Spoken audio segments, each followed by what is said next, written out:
This is UNN Urban Network News, sponsored by ahintofmoss.com. I'm Alexander Caden, and here's a couple of things happening in the news.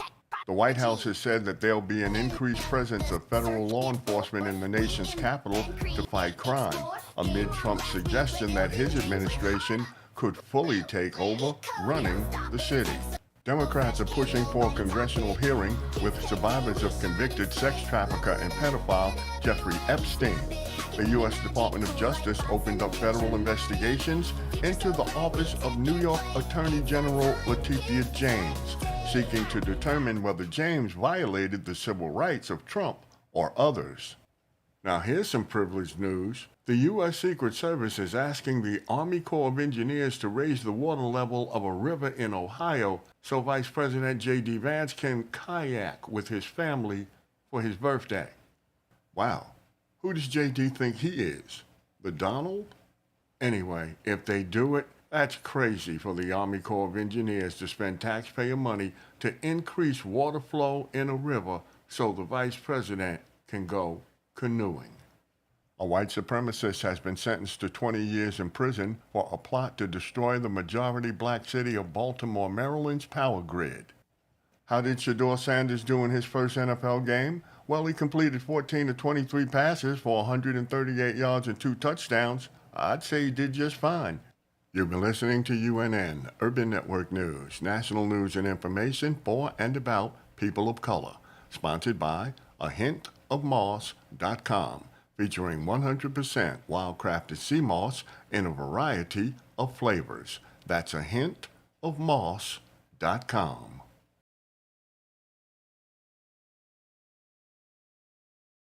All right, there we are. Oops, sorry about that. Yeah, starting off a little bit late, and I had last week's news in there, so I need to go out and grab the new news that we have, because there is new news from the Urban News Network. So let me see while we're here.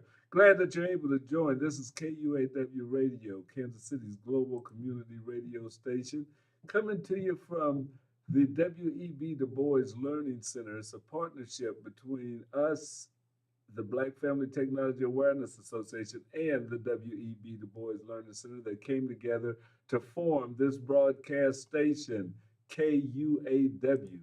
And we are here right in the heart of the city, broadcasting live and in living color.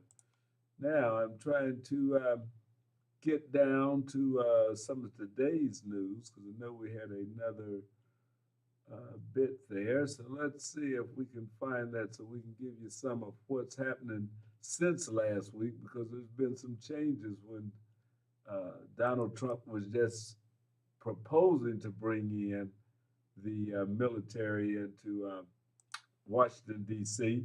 He has now done that, and that is a done deal already. So we need to see what we've got on the news with that and keep an eye out for what's going on in those regards. So let me see if we can go back to UNN News and get it from 2018. That broadcast that you just heard was from August the 11th. So this is August the 18th, and we will check that out. This is UNN Urban Network News, national news and information for and about people of color. I'm Alexander Caden. Here's a couple of things happening in the news. The NAACP has launched a series of town halls to mobilize black voters ahead of the 2026 midterms. Cleveland, Ohio's Mayor Justin Bibb, who made history in 2022 as the city's youngest black mayor, is being credited with reducing Cleveland's homicide rate by nearly half. His strategy combines community programs, technology upgrades, and stronger police accountability. Attorneys for the white supremacist gunman who killed 10 black people at a Buffalo supermarket in 2022 told a judge that the federal charges against him should be dropped because there weren't enough black people and other minority groups on the grand jury that indicted him. The nation's capital has sued to block Trump's takeover of his police department. It was hours after his administration escalated its intervention into the city law enforcement by naming a federal official as the new emergency head of the department. The mayor of New Orleans, LaToya Cantrell, has been indicted by a federal grand jury on corruption charges involving a so-called romance with her former bodyguard. Gladys Knight is disputing claims by her son that there's elder abuse by her husband. A program aimed at helping black residents trace their ancestry and in some cases reconnect with living relatives in Africa is expanding across the state of Illinois. The Illinois Family Roots Pilot Program is a state-funded initiative that sponsors free DNA tests and analysis. Participants can submit their DNA through free at-home kits or share existing results from other ancestry services. You've been listening to UNN Urban Network News, national news and information for and about people of color. All right. So glad that you were able to get that stuff. We wanted to get that to you. We've been having a great time. It was a busy weekend, a lot of fun working with the young people. I've got a little bit of video that I have to pull down and get on there for you to see it. If I can log into something on the web, we posted over this weekend, or maybe I can download. Well, I'll show you part of what we've got anyway. Let's see. We need a video. This was the event. Snap the code, tap the beat. Got my laptop feeling elite. Type it out, hit that key. I'm the next big tech prodigy. Lighten up the circuit board. We invent, create, explore. Game on blast, we click and scroll. Building dreams with heart and soul. E-code it, rock it. We don't stop it. Tech so fresh, can nobody top it. Kids Tech Day, we shine and slay. Leveling up in every way. We snap it, hack it, we make magic. Cool like bots and a bit dramatic. Future so bright, we tech and play. It's our time, Kids Tech Day. Clap. All right. Yes, that was the show. Now I've got a few videos from that event, Kids Tech Day, that just happened this last weekend, and I'm sorry that we didn't have all of this lined up ready to go for you, but we're doing some studying and working on a few programs that we want to add in. So I've been a little bit busy today, which is just something that happens from time to time. And we will bring that up to you right now. Let's see, we'll get this document logged up, ready to go. Yeah, here it is. This is a little bit of what actually went on.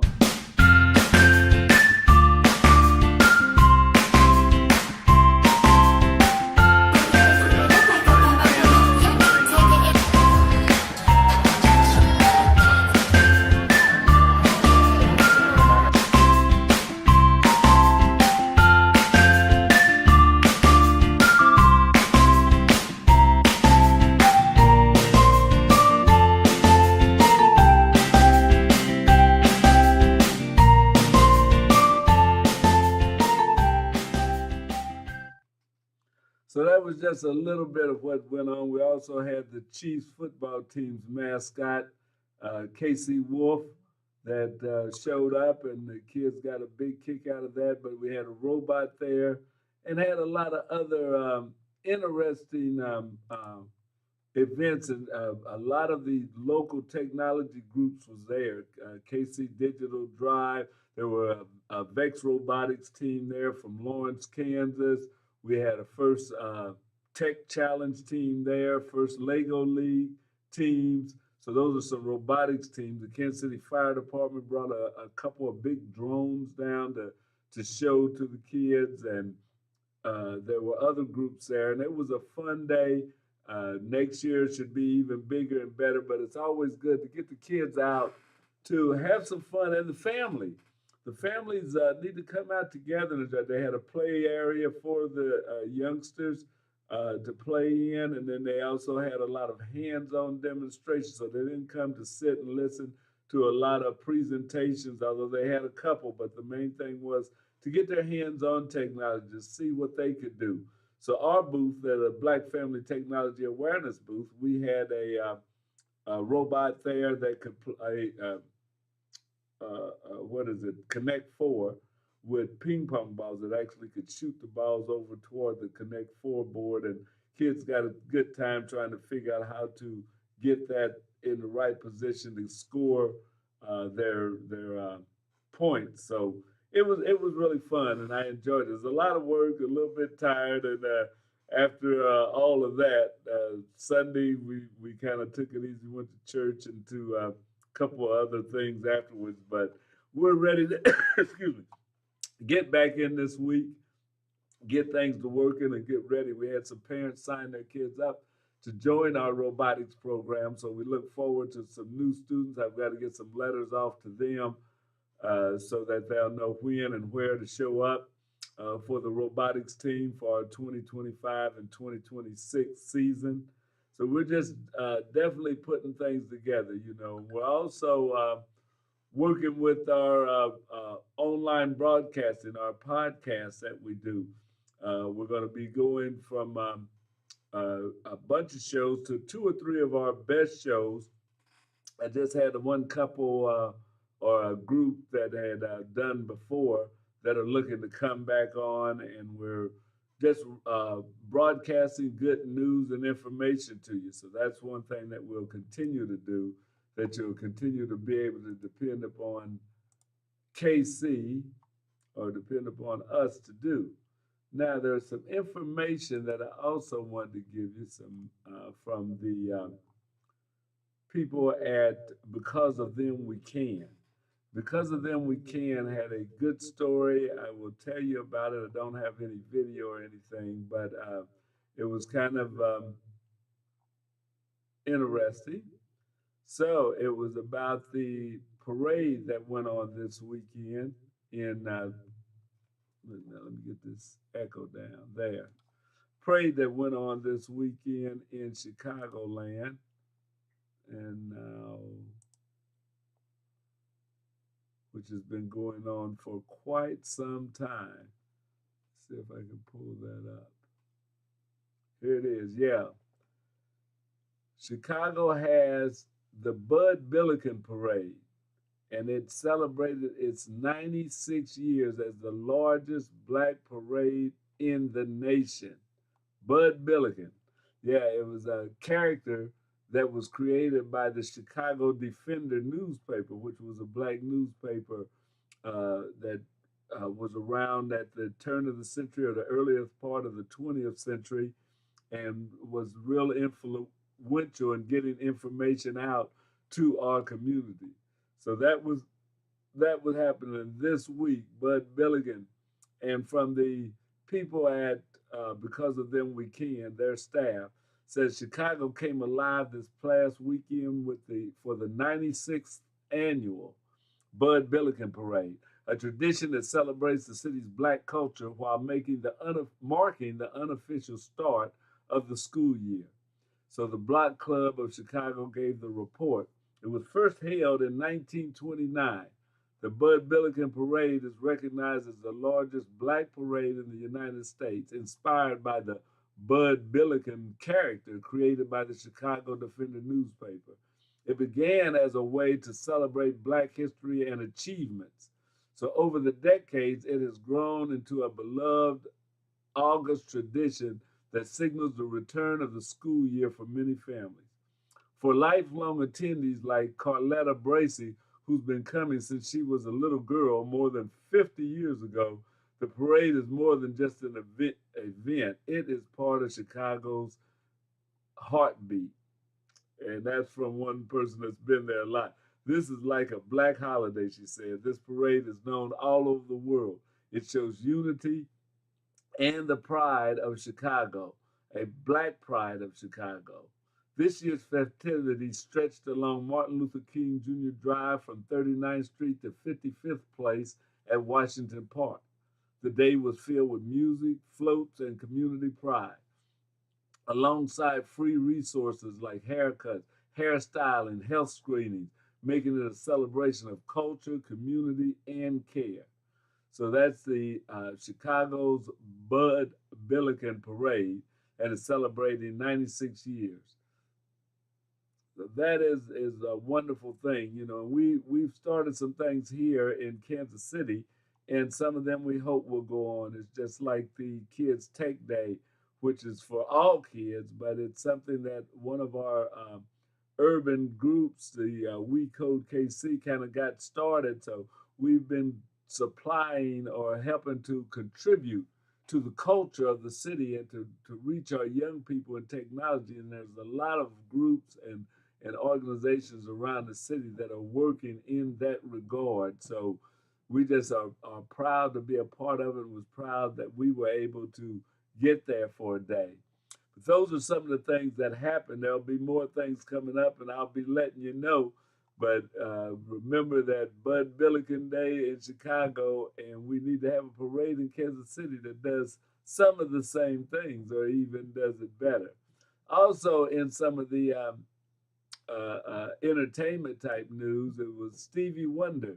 Stevie Wonder, who surprised Dionne Warwick with a legendary reunion performance. And that was a good thing. Music legends in the building. Stevie Wonder surprised Dionne Warwick during her recent show at the Certos Center for the Performing Arts of California, marking their first onstage reunion in years, according to Parade. And that's Parade magazine, of course. Let's see if we can get back there. Yeah, according to Parade magazine. And this story is by Lauren Gordon. Lauren Gordon supplied this story and the photos, but it was a wonderful surprise. The music royalty reunited on stage as Stevie Wonder, who is 75, stood beside the icon Dionne Warwick, who was 84, for a rare and unforgettable performance that left the fans in awe. The two legends practically froze time as they began performing their hit collaboration on That's What Friends Are For, which they originally recorded in 1985 with Elton John and Gladys Knight. So they came back and did that thing again. So they're still out there performing. And that is a great testament to these performers that Stevie Wonder at 75 is still entertaining people, still doing what he loves. And it goes to show that if you're doing something you love, you don't retire just because of age. You know, it may be health, there may be other reasons, but you can keep doing it as long as God gives you the strength and you have the will that you want to do that. And that's even with working a local job. You may be working at the post office or cutting yards or whatever it is, but if you like doing it, gives your life purpose, then keep doing it as long as you can, or as long as you feel that you're able to perform at a level that is acceptable. Fans reported that Warwick's son made an announcement during the show and told audiences and his unsuspecting mother that he reached out to Wonder and asked him to surprise her on stage. Wonder certainly shocked both her and fans that night after his son escorted him to join her on stage. So Wonder played the harmonica and belted out his old lines for the song.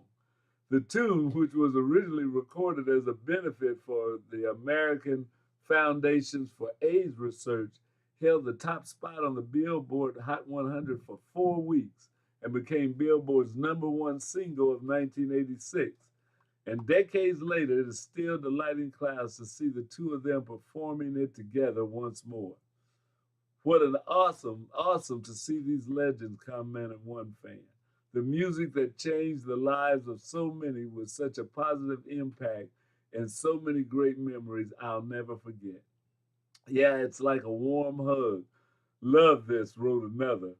Oh my, how I love these people. I am 68 and have been hearing them for nearly my whole life, noted another. Yes, if you're 68, Dionne Warwick was probably performing, was born, and by the time he started grade school, Stevie Wonder had fingertips out. So that is a great thing to hear that they were out, that they're still performing as much as they can. I got a chance to see Stevie Wonder about 15, maybe 20 years ago, and he put on a show at our Starlight Theater, and it was really great to see him perform. I've seen him about 3 times, I've guessed 3 to 4 times over my lifetime, and he puts on a great show. Speaking of a great show, we also got out to the Starlight Theater to see Ain't Too Proud to Beg, or Ain't Too Proud, the story of the Temptations, which was a musical, a live show. You probably seen the movie, and everybody kind of knows the story, but they had some great young performers out performing the parts, and they did a great stage show out at the Starlight Theater out in the air. It was great. So as some of us age, I know a lot of you may still be wondering who are these people, Stevie Wonder and the Temptations and all that, but they were, and you've probably heard some of their music, and most people at least over 20 to 30 years old know who the Temptations are, who Stevie Wonder is, and a lot of younger people. And if you don't, you need to look them up or go to Spotify and play some of their music. Check out some of the hits. You know, we still need to keep this music alive and play it and enjoy it, because it is some very good music that was put out by these artists. Gladys Knight, Elton John, Stevie Wonder, Dionne Warwick, and that's just great. Uh, Speaking of that, Dionne Warwick is in the news. Not Dionne, Gladys Knight is her son is saying that she's suffering from elder abuse from her husband. That hasn't been proved, but it's something that was in the news just a couple of, or in the last day or two, that he is had filed suit or brought some charges against her husband, saying that she's suffering elder abuse. So don't know what that's all about, but you know, in this business, those things happen, especially as we have aged performers, and sometimes they can age gracefully without scandal, and sometimes not. Also, I was looking at AI. You know, we started off this year talking about some of the things that AI can do and what it won't do. And I was pulling up some information. So hopefully by next week, I'll be able to run a video show giving us a little primer on AI, maybe a little bit of history of AI. And AI, for a lot of you that may not know, stands for artificial intelligence. So that's the thing that's been on the news. They're talking about it taking jobs from people, and that it may take away privacy. And there's a lot of worry about the capabilities of AI in this digital age and what it will do, what it might be able to do. So we're going to jump back into AI a little bit in coming shows so that we can give you some information on it. I talked to a coach that was in that video with us from the Kids Tech Day, and he said, yeah, on his job, they just had a layoff of about 10% of their staff, and a lot of the work can be done now by AI. So they're feeling that in the tech industry, which was booming with, you know, get out of college and finding these jobs that were paying 5, 6 figures right off the graduation table, and now some of those jobs may be lost to AI. So the jury is still out on what all its benefits and all of its costs may be, or disruption to the system may be. But I do believe AI is here to stay. It's not going anywhere. So we're going to have to figure out how we'll live with it and move forward from there. Because once the genie is out of the bottle, you won't be able to put AI back in. So that's all I have for today. It wasn't a lot, and I didn't have the videos and stuff queued up like I want. But we'll be back next week, do a little bit better for you, and keep things going. But remember that you always have to keep learning and keep working. STEM, science, technology, engineering, and mathematics, or STEAM, which adds an A for art in there, are technologies, are pathways for education, for careers, and for the future of not just this country, but for this planet. So if you have that inclination, if your kids do, encourage them to look at STEM education, STEM careers, uh, all of that type of work, which is all very much needed. So we need our young people to be interested in that. So I'm not going to bore you any longer, but we will be coming back again next week. We'll end the show with the news from the Urban News Network once again. So we'll go out with the Urban News Network and BFTAA saying, thank you for joining me. Here we are, Urban News Network, take it away. This is UNN, Urban Network News, national news and information for and about people of color. I'm Alexander Caden. Here's a couple of things happening in the news. The NAACP has launched a series of town halls to mobilize black voters ahead of the 2026 midterms. Cleveland, Ohio's Mayor Justin Bibb, who made history in 2022 as the city's youngest black mayor, is being credited with reducing Cleveland's homicide rate by nearly half. His strategy combines community programs, technology upgrades, and stronger police accountability. Attorneys for the white supremacist gunman who killed 10 black people at a Buffalo supermarket in 2022 told a judge that the federal charges against him should be dropped because there weren't enough black people and other minority groups on the grand jury that indicted him. The nation's capital has sued to block Trump's takeover of his police department. It was hours after his administration escalated its intervention into the city law enforcement by naming a federal official as the new emergency head of the department. The mayor of New Orleans, LaToya Cantrell, has been indicted by a federal grand jury on corruption charges involving a so-called romance with her former bodyguard. Gladys Knight is disputing claims by her son that there's elder abuse by her husband. A program aimed at helping black residents trace their ancestry and in some cases reconnect with living relatives in Africa is expanding across the state of Illinois. The Illinois Family Roots Pilot Program is a state-funded initiative that sponsors free DNA tests and analysis. Participants can submit their DNA through free at-home kits or share existing results from other ancestry services. You've been listening to UNN Urban Network News, national news and information for and about people of color.